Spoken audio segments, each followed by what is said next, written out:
सबसे हम लोग का ये जो फर्स्ट जो हम लोग का इशू है, हम लोग का grant of revise allowances to state government employees as admissible and recommended in the 7th central pay commission. उसका अंदर में आता है हमारा 7 अलाउंसेस है। वो 7 अलाउंसेस में से टोटल 7 अलाउंसेस है। वो 7 अलाउंसेस में से सबसे पहले हमारा ये जो हाउस रेंट अलाउंस को अभी तक नहीं दिया है। उसके बाद में अभी हम मांग रहा है transport allowances, then non practice allowances for doctors including veterinary doctors, children education allowances और allowances for all categories of nurse, uniform allowances for all uniform personal, restoration of all India medical attendance rules. ये है allowances का under में अभी हम लोग को जो 7 अलाउंसेस है गवर्नमेंट जो देना चाहिए, जो 7 CPC में जो हमको कॉन्स्टिट्यूशनली जो हमको दिया गया है, राइट्स दिया गया है अभी तक, लेकिन हमको स्टेट गवर्नमेंट नहीं दिया है, उसको हम लोग देने के लिए मांग रहा है। देन हाउस रेंट अलाउंसेस का एग्जैक्ट बात किया जाए तो ये जो ऑलरेडी ये जो 8 अक्टूबर 2018 में ये हाउस रेंट अलाउंस को गवर्नमेंट ने ऑलरेडी कैबिनेट ने अप्रूव करके रख चुका है, लेकिन उसमें डिस्टोर्टेड फॉर्म में दिया गया है। डिस्टोर्टेड फॉर्म मीन्स कि MTS को और ग्रुप C को देगा और ग्रुप B और ग्रुप A को नहीं देगा। गवर्नमेंट का उस हिसाब से दिया गया कैबिनेट में 8 अक्टूबर 2018 में ऐसे अप्रूव किया है। तो हमारा कोसब ने उसको हम लोग नहीं, ये हम लोग लेने से फुल लेगा, डिस्टोर्टेड फॉर्म में नहीं लेगा बोल के उसको अभी तक हम लोग नहीं लिया। उस समय में हम लोग को और एक अलाउंस जैसा टॉप लोकेशन अलाउंस को हम लोग को दिया, अभी हम लोग को उसमें दे रहा है, वो भी एक तो सैलरी का कंपोनेंट है, उसको हम लोग को दिया है। तो हम लोग को बोला कि गवर्नमेंट बोला था जो समय जो जैसे फाइनेंशियल पोजीशन अच्छा होगा हम लोग सिक्वेंसली जो आपका मांग को हम लोग देगा बोल के हम लोग को एश्योरेंस किया गया था 2018 में। देन हम लोग भी गवर्नमेंट को काफ़ी स्पेस दिया है, लेकिन अभी ऑलमोस्ट 4 इयर्स हो गया, लेकिन अभी तक हम लोग को ये नहीं दिया है, जितना अभी हमें 7 अलाउंसेस बोला है नहीं दिया है। तो आउट ऑफ डेट हम गवर्नमेंट से ये रिक्वेस्ट करना चाहेगा, ये हम स्ट्रांगली हम रिक्वेस्ट करना चाहिए, अपील करना चाहेगा कि जो हाउस रेंट अलाउंसेस है उसको हमको जैसे 7th पे कमीशन में जैसे प्रोविजन है उसका तहत हमको तुरंत दे दे। उसके बाद में top location allowance, transport allowance है, देन चिल्ड्रन एजुकेशन अलाउंस है, वो सबको CM ने हम लोग का जो उसको ग्रीवेंसेस को प्लेस करते समय में CM साहब ने ये बोला कि उन्होंने पॉइंट वाइज हमारा मांग जो भी रखा है उनने ध्यान से सुना, सुनने का बाद में उसको रिव्यू करेगा, इमीडिएटली वो लोग रिव्यू करके उसका बाद उसको डिसीजन लेगा बोला है। तो हम उम्मीद करता है कि स्पेशली ये अलाउंस जो सैलरी का कंपोनेंट है उसको गवर्नमेंट हमको देगा बोल के हम उसी उम्मीद के साथ हम मेरा भी जितना भी एम्प्लॉयड पैटर्निटी है अंडर द कोसब का बैनर में जितना भी एम्प्लॉयड पैटर्निटी उसको में कि we have been given assurance और हम उम्मीद है कि बहुत जल्दी हमको मिलेगा बोल के ये है। बिसाइड डेट उसके बाद और है जो scrapping of national pension scheme है जो NPS है, जो एक तो बहुत अभी वार्निंग पॉइंट है, तो उसको टेक्निकली मेरा सेक्रेटरी जनरल आपको ब्रीफिंग करेगा। उसके बाद में हमारा ये एक तो मुद्दा है, बहुत पुराना मुद्दा है, हम कोसब का एक तो बहुत पुराना मांग रहा, ये है creation of separate IAS cadre for Arunachal. तो उसको हम लोग बहुत काफ़ी दिन से वो ये मांग को रखते रहा, अभी तक गवर्नमेंट भी अपना इस सब से परस्यू तो कर रहे हैं, लेकिन हम चाहते हैं कि हमारा प्रेजेंट गवर्नमेंट उसको परसुएंस को स्पीड अप करे और अरुणाचल के लिए सेपरेट आईएएस कैडर क्रिएट कर दे। और उसके बाद में और एक तो हमारा पॉइंट है creation of new post against the newly created administrative units and a more promotional post to resolve the stagnations in the career progressive of the state government employees। आप लोग मीडिया पैटर्निटी हमसे बेहतर जानेगा कि अरुणाचल एक तो transition transition period में है, अभी हम लोग ट्रांजिशन फेज में है। डेवलपमेंट एक्टिविटी अभी हमारा ट्रांजिशन फेज में चल रहा है। बहुत सारा डिस्ट्रिक्ट क्रिएट हो रहा है, बहुत सारा administrative circle, ADC circle, circle headquarter create हो रहा है। बट क्रिएट तो हो रहा है, उसमें कोई पोस्ट क्रिएट नहीं हो रहा है। पोस्ट प्रॉपरली क्रिएट नहीं होने का कारण से वहाँ में इनसफिशिएंट एम्प्लॉयड है। तो ऐसे होने का कारण में और पुराना आदमी भी जितना अपना प्रमोशन डी हो के भी पोस्ट क्रिएट नहीं होने का कारण से स्टैग्नेशन भी ज़्यादा हो रहा है। तो जैसे जैसे एडमिशन सर्कल खुल रहा है या जैसे जैसे इस्टेब्लिशमेंट अपग्रेडेड कर रहा है या एक्सपांशन कर रहा है, उस हिसाब से पोस्ट भी क्रिएट करने से ठीक है बोल के गवर्नमेंट को मैंने मांग रहा है। और जितना भी हमने गवर्नमेंट को हम मांगा है, गवर्नमेंट ने कि देखेंगे, देख के तुरंत ही एक डिसीजन देगा बोला है। हम उम्मीद करता है कि जितना हम मांग रहा है गवर्नमेंट देगा बोल के ये है। उसके बाद में ये हम जो मांग रहा है उसको बताते हुए हम ये भी आप लोग के जरिए हम बताना चाहता है कि आज तक हमको सरकार जो जो दिया है, हमारा जो मांग था उसको सरकार ने हमको दिया है, उसको ये है 2016 से लेके आज तक सरकार भी हमको ख्याल रखता है, प्यार करता है, हमारा मांग को बीच पे देता है। उसके लिए मैं on behalf of the entire employed fraternity of the Arunachal Pradesh I extend my heartfelt thanks to the state government also कि हम जब जब मांग रहता है कुछ कुछ चीज़ को दे देता है, समय समय पर दे देता है। तो उनमें से प्रमुख एक है कि implementation of the 7 central pay commission recommendations revise पे रूल 2016। जो 2016 से लेके हमको जो 7 CPC में जो जो प्रोविजन देना चाहता अभी हमको दे रहा है। अदर देन जो पहले हम 7 एलोवेंसेस को बोला है उसको छोड़ के जो देना चाहिए तो दे रहा है। उसके लिए मैं गवर्नमेंट को बहुत थैंक्स देता है। और देन 2017 में एक तो कि फंडामेंटल रूल 56 के तहत जो हमको प्रोविजन है उसमें उसको पहले 2017 से पहले उसको लागू नहीं किया था, जो कि फंडामेंटल रूल का 556A के तहत उसमें गवर्नमेंट एम्प्लॉय जो 60 इयर्स में रिटायर होना चाहिए, लेकिन 2017 से पहले यहाँ में 58 इयर्स में रिटायर होता था, जो कि कहीं भी रूल में नहीं था। तो गवर्नमेंट ने उसको हमारा मांग को रखा, वो परखा, समझा, स्टडी किया और समझा। उसके बाद में उस हिसाब से जैसे वो फंडामेंटल रूल 56A में जो प्रोविजन है उस हिसाब से गवर्नमेंट ने हमारा रिटायरमेंट एज को 58 ईयर से 60 इन्हेंस कर दिया। उसके लिए भी मैं गवर्नमेंट को तहे दिल से जितना भी गवर्नमेंट का एम्प्लॉय का पैटर्निटी तरफ से मैं थैंक्स देता हूँ।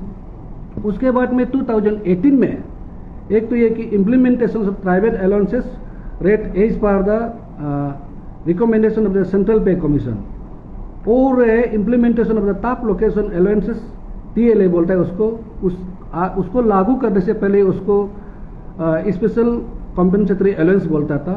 तो ये 2 अलाउंस को 2018 से हमको देना शुरू किया है। अगर टोटल बोला जाएगा तो 9 अलाउंस होगा, लेकिन अभी तक 2 दे रहा है, उसमें और 7 हमको देना बाकी है। तो जो 2 तो दे, इसलिए भी इसके लिए भी हम गवर्नमेंट को तहे दिल से थैंक यू देता हूँ। उसके बाद 2021 में जो हमारा डियरनेस अलाउंसेस होता है, उसके बाद में आपका अलाउंसेस, उसके बाद डियरनेस रिलीफ होता है जो रिटायर्ड पर्सन एम्प्लॉयड के लिए, उसको 11% से लेके अभी तक का जितना मिलना चाहिए हमको टाइमली दे रहा है। उसके लिए भी गवर्नमेंट को थैंक्स। और 2022 में एक तो बहुत बोल्ड डिसीजन, ये जो प्रेजेंट गवर्नमेंट का एक तो बहुत बड़ा एक डिसीजन है, वो डिसीजन है कि हमारा ये 29 जून 2022 में कैबिनेट में ये डिसीजन लिया कि आउट ऑफ टर्न प्रमोशन, कोई आउट ऑफ टर्न प्रमोशन आप लोग समझ गया, बहुत चर्चा वाला है इशू है उसमें कि आउट ऑफ टर्न प्रमोशन जो भी है उसको रिवर्ट करेगा बोल के इतना बोल्ड डिसीजन दिया है।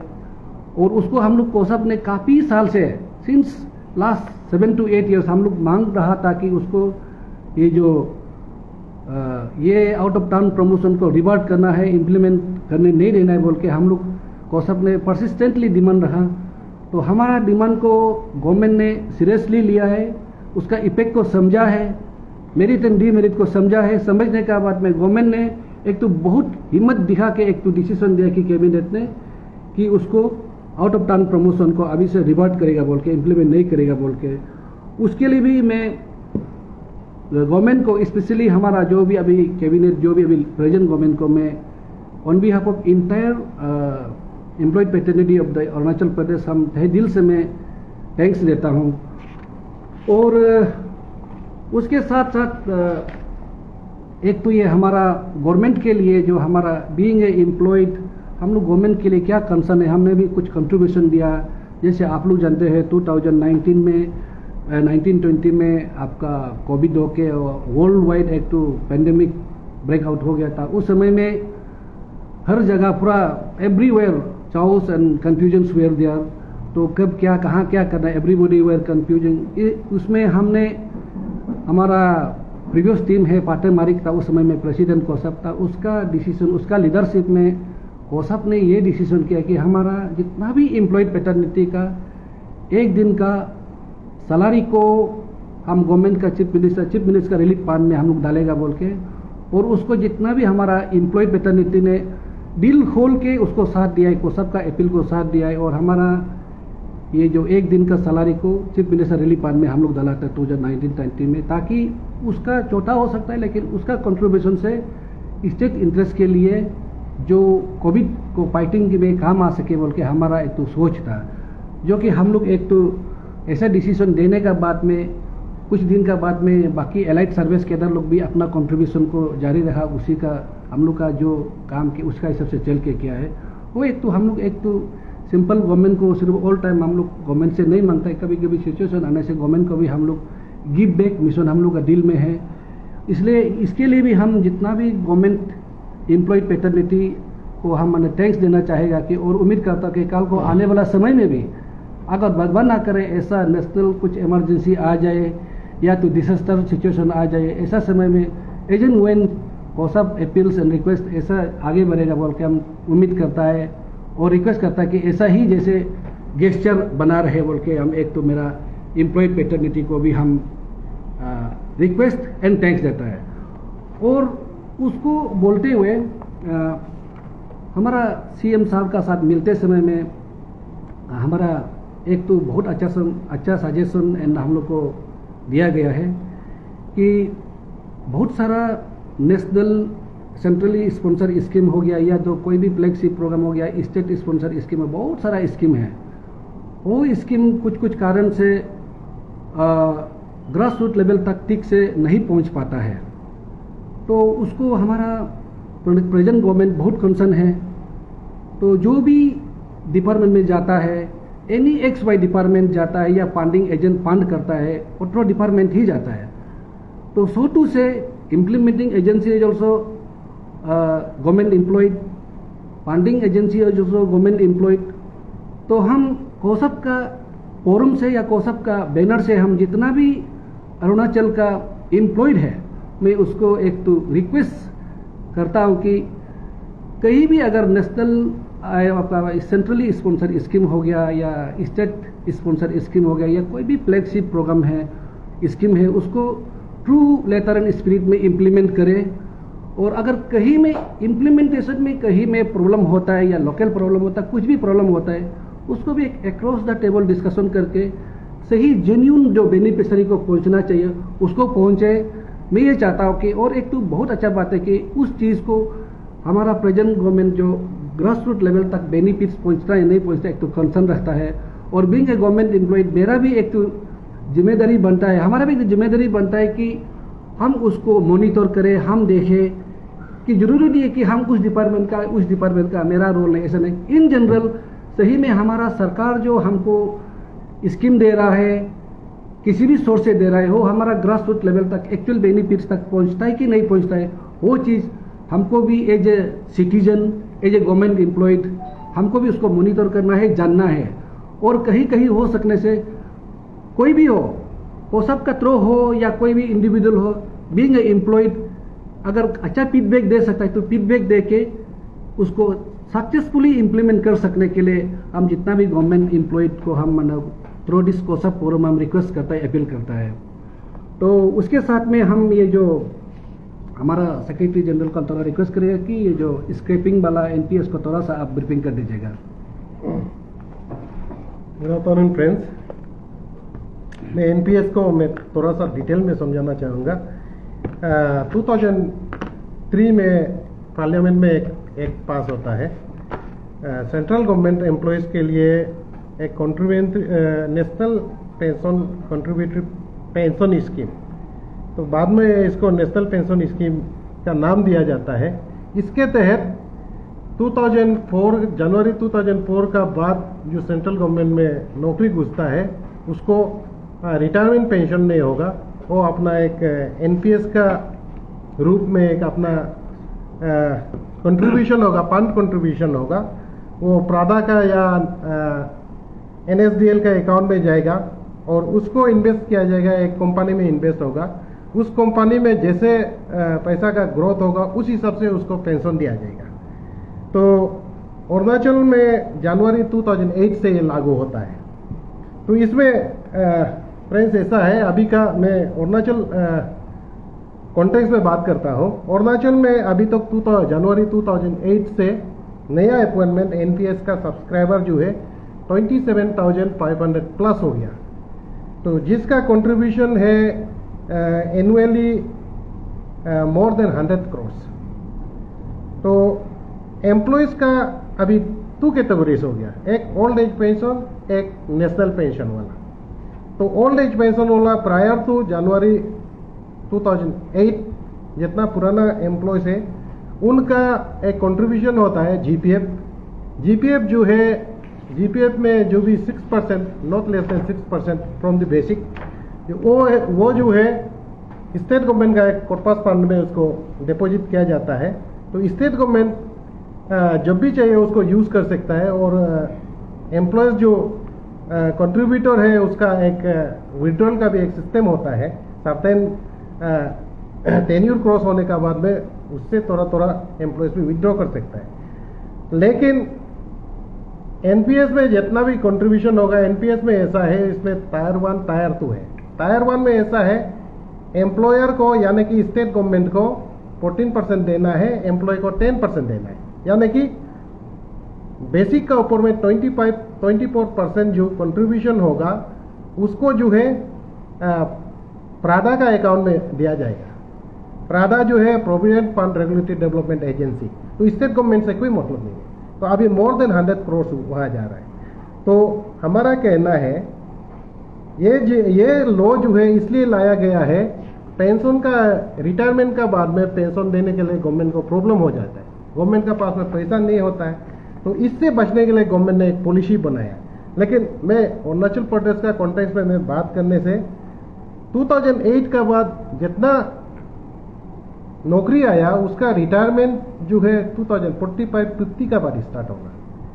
तो उस समय अगर अरुणाचल अभी ग्रोइंग स्टेट है, इसमें एग्री होती आपका टूरिज्म और हाइड्रो पावर में अगर सही पॉलिसी से जाने से 2045-50 में अरुणाचल का अपना स्टेट का रिसोर्स सफिशिएंट होगा। उस समय पेंशन का प्रॉब्लम होगा। अभी प्रेजेंट कॉन्टेक्स्ट में हम देखना है, अभी का समय में स्टेट गवर्नमेंट जो है लॉस में चल रहा है। इसलिए हमारा रिक्वेस्ट है, ये एनपीएस जो है बिल्कुल एम्प्लॉयज़ का पेपर में नहीं है।